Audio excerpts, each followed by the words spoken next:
सबसे पहले तो उस वाहिगुरु को याद करते हुए एक बुलारा बुलाएंगे। वाहिगुरु जी ने खालसा। देखो, आज आप सब जिम्मेदार व्यक्ति इस पंडाल में बैठे हैं। आप सबको पता है कि जो हमारे जर्नैल है सरदार जगजीत सिंह डल्लेवाल जी, वो अपनी खेती को बचाने के लिए, अपने आने वाली पीढ़ियों के भविष्य को बचाने के लिए अपना जीवन दांव पे लगा के बैठे हैं। हमारी भी जिम्मेदारी बनती है कि हम उनके जो भी फैसले हो, उनका जो भी आदेश हो, उसका पालन करें।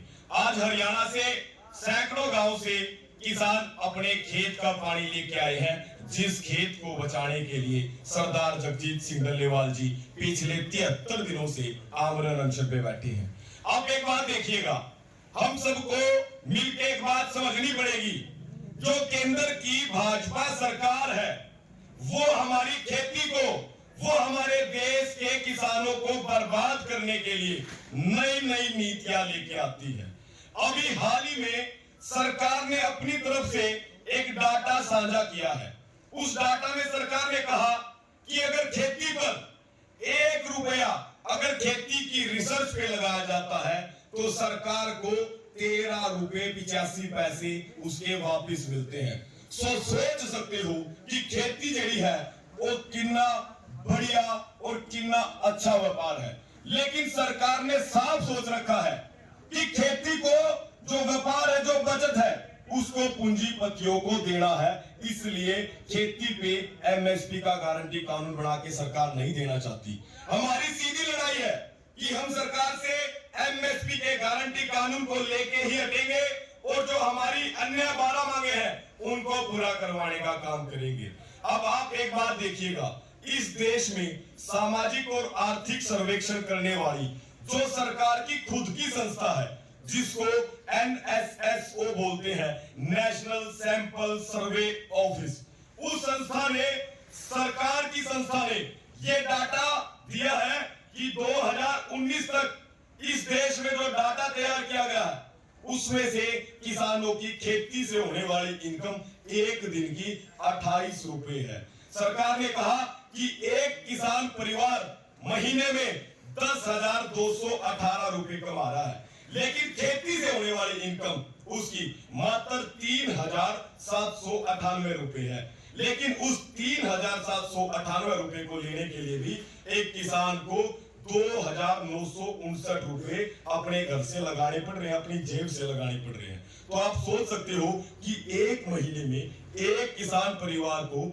839 रुपए बचे। अगर एक दिन की बात करें तो एक दिन में एक किसान परिवार की इनकम 28 रुपए है।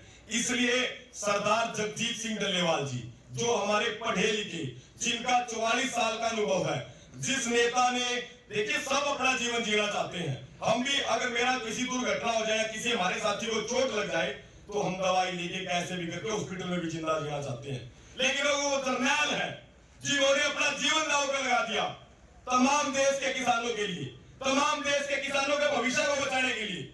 इसलिए हमारी भी जिम्मेदारी बनती है कि जिस लड़ाई में सरदार जगजीत सिंह डल्लेवाल जी ने अपनी जान लगा दी, उस लड़ाई में हम भी पीछे नहीं हटेंगे।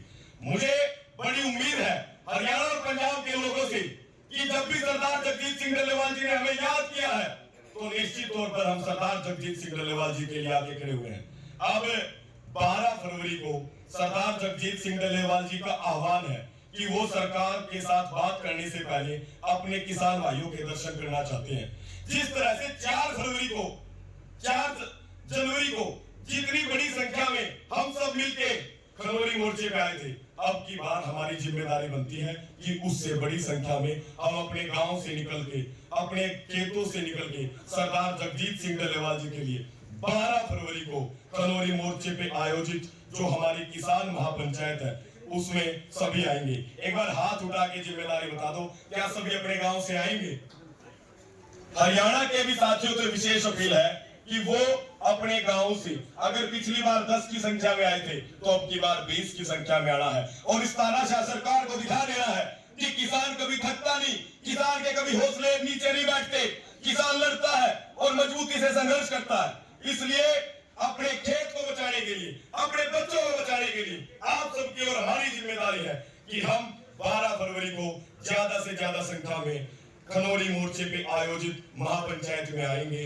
और आप लोगों ने मुझे सुना उसके लिए धन्यवाद। और जो हरियाणा से हमारे किसान भाई सरदार जगजीत सिंह डल्लेवाल जी के लिए अपने खेतों का पवित्र जल लेके आए हैं, आप सबका साधुवाद, धन्यवाद। और 2 नारों